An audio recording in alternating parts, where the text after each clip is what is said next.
So, bike shows are boring, right? It's always the same thing, especially if you go all the time. It seems like you see the same people, the same bikes, nothing really changes. But you know what? You're doing it wrong. If you think bike shows are boring, that's because you're boring. Let me explain. It's not just about the bikes. There's way more to see than just bikes. Take a lap with me around the 2025 Super Show in Toronto, and I'll show you what I mean. Now, one of my favorite things to do at bike shows is catch up with old friends, like Julio and his business partner, Daniel. I've known these guys for decades. They own Resurrection Cycles, and they have to be two of the nicest characters you're ever gonna meet. And these two gals right here, Angie and Mackenzie, a couple new friends of mine that I met last year at one of the bike shows in Guelph. Now, they were working the insurance booth there. They work for AIM Insurance, and they spotted me this year, so we had some laughs again, so great people. Okay, now here's my buddy Dave. Now, I've known him for years, but funny enough, I've never met him in person. It's just a YouTube connection. Check out his channel if you get a chance. It's called Harley's Diners Rides. And this guy here, that's Glenn Orth, another super character I've known for decades. He's a legend in motorsports video. And this man, Mark, is a buddy I met in Dover. You may recognize him as he's a key figure in last year's Friday the 13th video. He's a super chill guy with incredible bikes and equally incredible stories. Another really cool thing is the opportunity to talk to and learn from industry professionals. Firsthand, ask them questions and listen to what they have to say. Like this guy here, Dave. I caught up with him at the Bridgestone trailer. Now, he's a tire guru and was able to give me some great tire information and answer all of my questions. Priceless stuff. Then I got to talk directly to a police officer. His name was Rob Bell. Now, he was a motorcycle instructor for the police force, and his real-world in-the-field experience was super valuable to hear. I learned a ton from this guy. And talk about super valuable info. It doesn't get much better than this. A one-on-one chat with this guy, Jordan Zoke, a pro superbike racer, 14-time Canadian national champion, widely considered one of the greatest racers in Canadian history. Now, here's a framed autographed magazine I have from when he became the new #1 back in the day. So getting some pro track tips from him was pure gold. I'll probably still be one of the slowest guys on the track, but at least now I'll know why.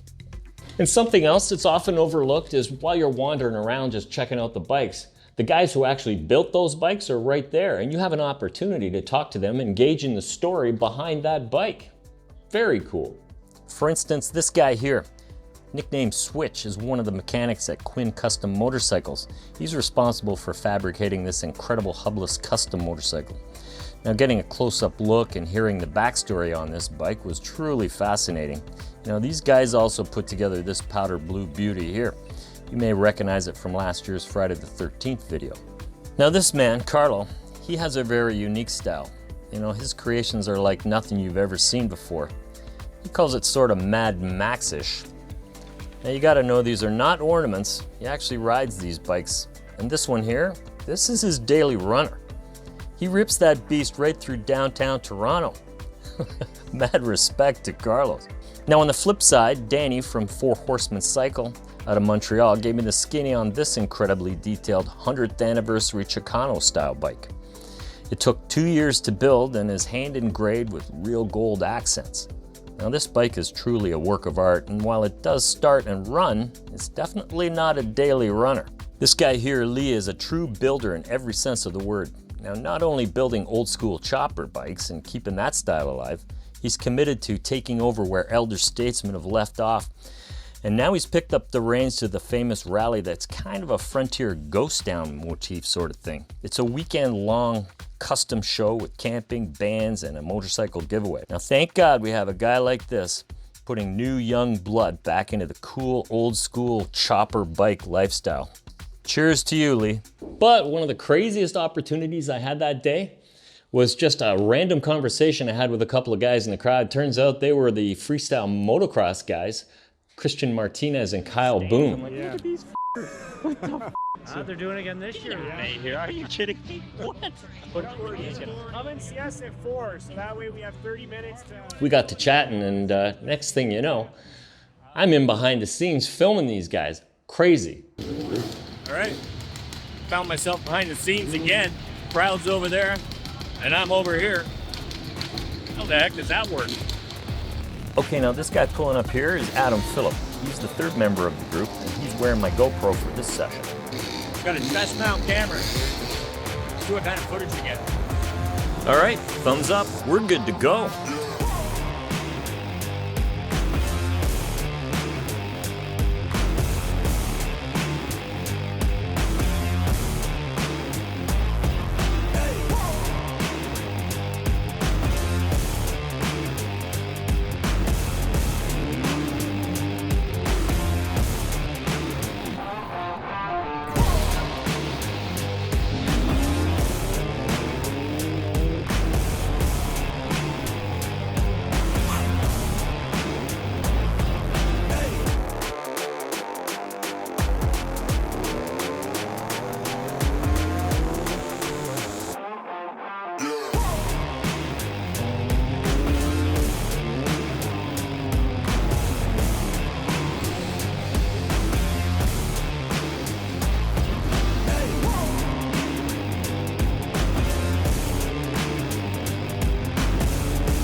So how good was that? Don't ever tell me bike shows are boring. Okay, so after risking life and limb performing all those wild stunts, it's all about getting up close and personal with their fans. You know, taking pictures with the kids, doing TV interviews, and of course, signing tons of autographs. These guys are literally living legends in the world of freestyle motocross. So really, that's why you come to bike shows, for stuff just like that, okay? Don't tell me bike shows are boring. Just show up at a bike show, enjoy stuff like this, talk to people, engage with people. Sure, look at the bikes, but listen to the stories, everything behind what's going on. All right, I got stuff to do. See ya.